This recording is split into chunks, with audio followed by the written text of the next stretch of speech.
আসসালামু আলাইকুম। নাফিসা তাবাসসুম স্বাগত জানাচ্ছি এনটিভির মধ্যরাতের খবরে। ক্রাউন সিমেন্ট শিরোনাম দেখছিলেন, এবার পুরো খবর। হঠাৎ করে পিআর পদ্ধতি নিয়ে আন্দোলন উদ্বেগজনক মন্তব্য করে বিএনপি মহাসচিব মির্জা ফখরুল ইসলাম আলমগীর বলেছেন, এ বিষয়ে সিদ্ধান্ত নেবে আগামী সংসদ। সোমবার রাজধানীর গুলশানে এক মত বিনিময় সভায় এমন মন্তব্য করেন তিনি। বলেন, পিআর নয়, আগামী নির্বাচন হবে বিদ্যমান পদ্ধতিতে। ওবায়দুল্লাহ মামুনের রিপোর্ট।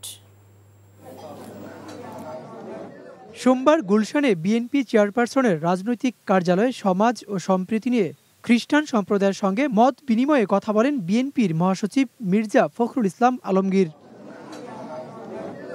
এ সময় তিনি খ্রিস্টান সম্প্রদায়কে বিভিন্ন সহযোগিতার আশ্বাস দেন। বলেন, একটি রাজনৈতিক গোষ্ঠী ধর্মীয় দৃষ্টিকোণ থেকে বাংলাদেশের মানুষকে বিভাজন করার চেষ্টা করছে। অভিযোগ করে তিনি বলেন, ৭১-এর চেতনাকে ভুলিয়ে নতুন প্রজন্মের সামনে নতুন আইডেন্টিটিকে আনার চেষ্টা করছে সাম্প্রদায়িক শক্তি। বাংলাদেশের যে সমাজের, রাষ্ট্রের, জাতির আত্মা, যেটা সোল, এই সোলটা কিন্তু ১৯৭১ সালে আমরা যে সাম্প্রদায়িক একটা বাংলাদেশ, এই বাংলাদেশ নির্মাণ করার জন্য কিন্তু আমাদের সেই সোল আছে। এই সোলকে আমরা নষ্ট হতে দিতে চাই না। আজকে যে কোনোভাবেই হোক, আপনার যে একটা প্রচেষ্টা আছে যে ভিন্নভাবে চিন্তাভাবনা করার, সেই ভিন্নভাবে চিন্তাভাবনা করার কোনো অবকাশ এখানে আছে বলে আমরা মনে করি না। এদেশের মানুষ পিআর পদ্ধতি বোঝে না মন্তব্য করে তিনি বলেন, আগামী নির্বাচন হবে বিদ্যমান পদ্ধতিতেই। এই বিষয়টা ওই আগামী পার্লামেন্টের উপরে ছেড়ে দিতে হবে। আগামী পার্লামেন্টের প্রতিনিধিরা যদি মনে করে যে তারা তারপর থেকে পিআরে যাবেন, জনগণ যদি মনে করে যে পিআরে যাবে। আর তা নাহলে এখন পিআর দিলে তো জনগণ বুঝবেই না যে এটা আপনার কীভাবে তারা এই বিষয়টাতে আসবে। এবং একটা বড় যেটা প্রবলেম এখানে এই পিআর পদ্ধতিতে, ব্যক্তির যে স্বাধীনতা থাকে আপনার তার রিপ্রেজেন্টেটিভ চুজ করবার, সেই স্বাধীনতাটা এখানে কিন্তু খর্ব হয়। আগামী নির্বাচনে অসাম্প্রদায়িক দেশ গড়ার পক্ষেই মানুষ রায় দেবে বলেও প্রত্যাশা ব্যক্ত করেন তিনি। Obaidullah Mamun, NTV news, Dhaka. জামাতে ইসলামী ক্ষমতায় গেলে দুর্নীতিবাজ চাঁদাবাজদের হাত অবশ করে দেওয়ার হুঁশিয়ারি দিয়েছেন দলটির আমির ডক্টর শফিকুর রহমান। সোমবার রাতে মিরপুরে অনুষ্ঠিত এক পথসভায় এমন হুঁশিয়ারি দেন তিনি। জামাত আমির বলেন, ব্যবসায়ীদের বোবা কান্না কেউ শোনেন না, কারণ দেশের সৎ নেতৃত্বের অভাব রয়েছে। যারা দুর্নীতি দমনের দায়িত্বে, তাদের মধ্যেই দুর্নীতি ঢুকে গেছে। জামাত ক্ষমতায় গেলে রাষ্ট্র ন্যায় এবং ইনসাফের ভিত্তিতে চলবে জানিয়ে দলটির আমির বলেন, দেশের নাগরিকরা যোগ্যতা অনুযায়ী চাকরি পাবেন এবং কেউ জবাবদিহিতার বাইরে থাকবে না।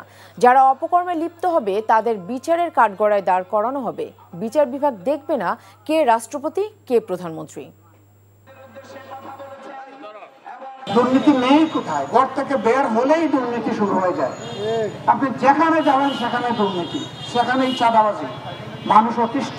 এই জেলায় একেবারেই মানুষ এখন হাসপাস করছে। আমরা দুর্নীতির বিরুদ্ধে যুদ্ধ ঘোষণা করেছি। এই দুর্নীতি সমাজ থেকে নির্মূল না হওয়া পর্যন্ত আমাদেরকে কেউ থামাতে পারবে না, ইনশাআল্লাহ।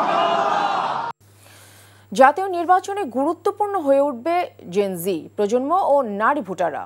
তবে রাজনীতিতে অংশগ্রহণের সিদ্ধান্তের ক্ষেত্রে নারী ভোটাররা তুলনামূলক পিছিয়ে, সিদ্ধান্তহীনতায় ভুগছে জেনজি ভোটাররাও। সোমবার ইনোভেশন জরিপের ফলাফল বিশ্লেষণ নিয়ে রাজধানীর বিডিবিএল ভবনে আয়োজিত আলোচনায় এসব তথ্য জানানো হয়। জাতীয় নির্বাচন নিয়ে সেপ্টেম্বরে চালানো এই জরিপে দেখা যায় ৬৮.২% নারী পিআর পদ্ধতির নির্বাচনের কথা আগে শুনেনি। পুরুষদের মধ্যে এর হার ৪৫.৯%। অন্যদিকে ২৩% নতুন ভোটার এখনও নির্বাচন নিয়ে কিছু ভাবেনি। জরিপে উঠে আসা তথ্যে আরও জানানো হয়, ঢাকা, ময়মনসিংহ, রাজশাহী, খুলনা, চট্টগ্রাম ও সিলেট বিভাগে এগিয়ে আছে বিএনপি, রংপুরে এগিয়ে জামাত। অন্যদিকে বরিশালের ৩১.৯% ভোটার আওয়ামী লীগ নির্বাচনে গেলে তাদের ভোট দিতে আগ্রহী।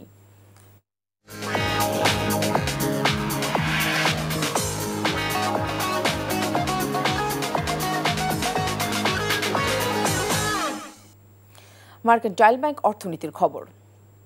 বোতলজাত সয়াবিন তেলের দাম লিটারে 6 টাকা, খোলা সয়াবিনের 3 টাকা আর পাম অয়েলের দাম 13 টাকা বাড়ানোর ঘোষণা দিয়েছে ভোজ্য তেল ব্যবসায়ীরা।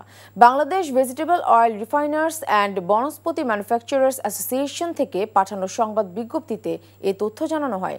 নতুন দাম অনুযায়ী প্রতি লিটার বোতলজাত সয়াবিন তেলের দাম 195 টাকা, খোলা সয়াবিনের দাম 177 টাকা এবং পাম তেলের দাম 163 টাকা করা হয়েছে। 5 লিটারের বোতলজাত সয়াবিন তেলের দাম নির্ধারণ করা হয়েছে 945 টাকা। গত অগস্টে ভোজ্য তেলের দাম নির্ধারণ নিয়ে সরকার ও বাণিজ্য মন্ত্রণালয়ের মধ্যে টানাপোড়েন তৈরি হয়। প্রতি লিটার সয়াবিন তেলে ব্যবসায়ীরা 10 টাকা দাম বাড়ানোর প্রস্তাব করে, তবে বাণিজ্য মন্ত্রণালয় তাদের মাত্র 1 টাকা বাড়ানোর অনুমতি দিয়েছিল। এতে ব্যবসায়ীরা ক্ষুব্ধ হয় এবং সরকারের নির্দেশনা অনুযায়ী তখন নতুন দাম জানায়নি। প্রবাসের খবর। জাতীয় শিক্ষক দিবস উপলক্ষে সৌদি আরব তাবুক বাংলাদেশ ইন্টারন্যাশনাল স্কুলের উদ্যোগে আলোচনা সভা ও শিক্ষকদের সম্মাননা দেওয়া হয়। সৌদি আরব তাবুক প্রতিনিধি ইসমাইল খান টিটু জানান, তাবুক বাংলাদেশ ইন্টারন্যাশনাল স্কুলে আয়োজিত জাতীয় শিক্ষক দিবস আলোচনা সভা ও সম্মাননা অনুষ্ঠানে প্রধান অতিথি ছিলেন স্কুল পরিচালনা কমিটির সভাপতি আলহাজ আব্দুল জলিল মৃধা। জাতীয় শিক্ষক দিবস সম্মাননা ও আলোচনা সভায় সভাপতিত্ব করেন সৌদি আরব তাবুক বাংলাদেশ ইন্টারন্যাশনাল স্কুলের অধ্যক্ষ কামরুজ্জামান সোহেল। স্কুলের সহকারী শিক্ষিকা দিমা জলিলের সঞ্চালনায় বিশেষ অতিথি ছিলেন স্কুল পরিচালনা কমিটির সহসভাপতি আলহাজ খলিল মৃধা, হাফিজুর রহমান, মোহাম্মদ মহসিন খান। অনুষ্ঠানে উপস্থিত ছিলেন সৌদিয়ার নাগরিক সিনিয়র শিক্ষিকা miss Samar, miss Bidur, school শিক্ষিকা Mrs Jahida Maruf, Mrs Rania, Mrs Sajia Babar, miss Safrin, miss Dina Dalil, Mrs Chesmin, শিক্ষক Mohammad Rubel Hossain, miss Maisha Jahan, Mrs Saira, Mrs Fatema, Mrs Nahida, Mrs Shajna, miss Salma, miss Tuba সহ স্কুলের সকল শিক্ষকবৃন্দ। শিক্ষক দিবসের আলোচনা সভা শেষে অনুষ্ঠানের প্রধান অতিথি বিশিষ্ট শিক্ষা অনুরাগী স্কুল পরিচালনা কমিটির সভাপতি আলহাজ জলিল মৃধা সকল শিক্ষককে ফুল দিয়ে বরণ করে নেন এবং উপস্থিত সকল শিক্ষকদের সম্মাননা প্রদান করেন। সৌদি আরবের মক্কায় ফাতেহা এ ইয়াজদাহুম ও আজিমুস শান নুরানি মিলাদ মাহফিলের আয়োজন করে গাউসিয়তের মশাল অনলাইন ভিত্তিক ইন্টারন্যাশনাল প্ল্যাটফর্ম। এনটিভি মক্কার প্রতিনিধি কামাল পারভেজ অভি জানান, মক্কায় গাউসিয়তের মশালের অস্থায়ী কার্যালয়ে মোহাম্মদ মহিউদ্দিন বাবুলের সভাপতিত্বে মাওলানা আজিজ খান কাদেরি ও মোহাম্মদ ইমরান হোসেনের যৌথ উপস্থাপনায় শুরুতে কোরআন তেলাওয়াত করেন মাওলানা মোহাম্মদ আজিজ খান কাদেরি। এরপর নাতে রাসূল পরিবেশন করেন মোহাম্মদ ইমরান হোসেন। বক্তব্য রাখেন সিআইপি নূর মোহাম্মদ হাজি। মাহফিলের প্রধান অতিথি ছিলেন মাওলানা মোহাম্মদ আল আমিন হুসাইন আজহারি। প্রধান বক্তা ছিলেন মাওলানা মোহাম্মদ হারুন রশিদ জিহাদি। বক্তব্য রাখেন আক্তার হোসেন সহ অন্যরা। শেষে মুসলিম উম্মাহর শান্তি কামনা করে দোয়া ও মোনাজাত করেন মাওলানা মুফতি মোহাম্মদ আল আমিন আল আজহারি। মালয়েশিয়ায় অধ্যয়নরত বাংলাদেশি শিক্ষার্থীদের আন্তঃবিশ্ববিদ্যালয় ফুটসাল টুর্নামেন্ট অনুষ্ঠিত হয়েছে। বৃহস্পতিবার মালয়েশিয়ার আন্তর্জাতিক ইসলামী বিশ্ববিদ্যালয় মাঠে এই খেলা অনুষ্ঠিত হয়। চ্যাম্পিয়ন হয় ইউনিভার্সিটি UCMI, রানার্স আপ আন্তর্জাতিক ইসলামী বিশ্ববিদ্যালয়। NTV Malaysia staff correspondent Kaiser Hamid হান্নানের পাঠানো তথ্য ও ছবিতে ডেস্ক রিপোর্ট। মালয়েশিয়ায় অবস্থিত আন্তর্জাতিক ইসলামী বিশ্ববিদ্যালয় মাঠে দেশটিতে অধ্যয়নরত বাংলাদেশি শিক্ষার্থীদের আন্তঃবিশ্ববিদ্যালয় ফুটসাল টুর্নামেন্ট অনুষ্ঠিত হয়েছে। বাংলাদেশি শিক্ষার্থীদের জন্য মিলন মেলায় পরিণত হয়েছে। টুর্নামেন্টে জয় পায় ইউনিভার্সিটি UCMI, রানার্স আপ হয় আন্তর্জাতিক ইসলামী বিশ্ববিদ্যালয়। অনেকগুলো ইউনিভার্সিটি যখন একসাথে হয়েছে তখন আমরা অনেক কমিউনিকেশন নেটওয়ার্কিংটা বাড়াতে পেরেছি। সো এটা একটা খুব ভালো অপরচুনিটি ছিল। মালয়েশিয়া যে কটা ইউনিভার্সিটি আছে তাদের যে কোনো সমস্যা হোক তাদেরকে নিয়ে আমরা খেলাধুলা করব, উৎসব করব। ম্যান অব দ্য টুর্নামেন্ট হন মোহাম্মদ শফিকুল ইসলাম। সর্বোচ্চ গোলদাতা সাব্বির আহমেদ করেন 15টি গোল। টুর্নামেন্টের প্রধান অতিথি ছিলেন professor doctor Amir Akramin bin Shafi. Guest of honour ছিলেন BSM এর প্রধান ফাউন্ডিং উপদেষ্টা ডক্টর মোহাম্মদ মহিউদ্দিন। টুর্নামেন্টের টাইটেল স্পন্সর ছিল হাইপার কানেক্ট এবং কো-স্পন্সর ছিল প্রাণ। NTV international desk.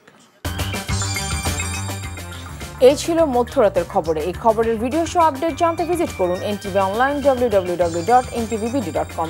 এছাড়াও NTV জনপ্রিয় সব অনুষ্ঠান ও খবরের আপডেট জানতে ভিজিট করুন আমাদের ইউটিউব ও ভেরিফাইড ফেসবুক পেজ। ধন্যবাদ সবাইকে।